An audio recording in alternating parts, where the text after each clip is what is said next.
Alrighty, you guys, I have good news for you. We're starting volume, but in my opinion, volume is way easier than surface area. So, what is volume? Surface area we talked about last week was the area of the outside of an entire three-dimensional shape, right? So, surface area is the outside area, whereas volume is how much that thing can hold. So, imagine you're filling all of these shapes with water, or filling all of these shapes with sand. Exactly how much water, how much sand will these things be able to hold? Alright, we have our same shapes as before. We have prisms and cylinders, which we'll do today, and then next we'll do cones and pyramids. So let's start with our rectangular prism.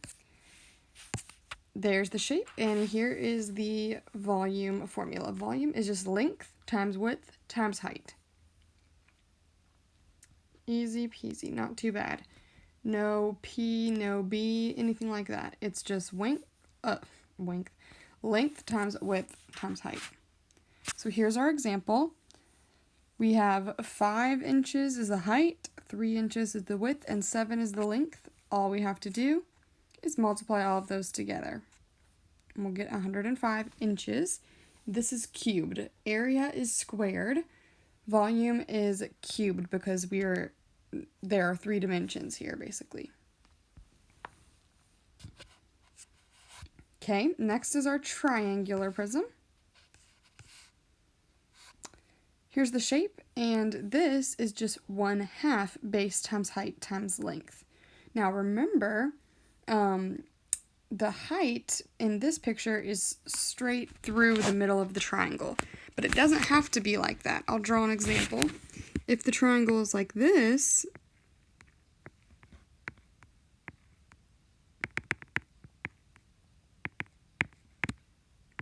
oh my goodness. If the triangle is like that, then this is just the height right here. It's just from the base up to the tallest point. Okay, so whatever the height is, it's just from the bottom to straight up to the top. Sometimes it's through the middle, sometimes it is not. So our example for that, oh, perfect. We have an example just like I was talking about. The length is the 8.9, the height is 4.1, and so the base would have to be 5.1. Put that all in. Just like I said, we're taking half of that, remember? Just like a triangle is half of a rectangle. And that's our answer. Remember to cube your meters there. 93.05 meters. And last but not least, our cylinder. Going through quick. I told you guys this would be easy. The volume is pi r squared times the height. The bottom, the base of this is, the area is pi r squared, and then you just multiply that by how tall it is. Another thing, I think some of you guys were taking the diameters of the circles for surface area, so remember to take half of the diameter, which would be the radius. So exactly like this problem says, calculate the volume of the cylinder below that has a diameter of 7 inches. So we need the radius, which would be 3.5 inches, and then square that, times it by 11, which is the height.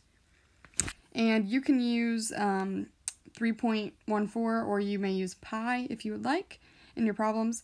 You can take pi out and just multiply all the numbers together, which would give you 134.75, or you can multiply it in. I usually multiply it in, which would be 423.12. This is probably the answer that I'm looking for.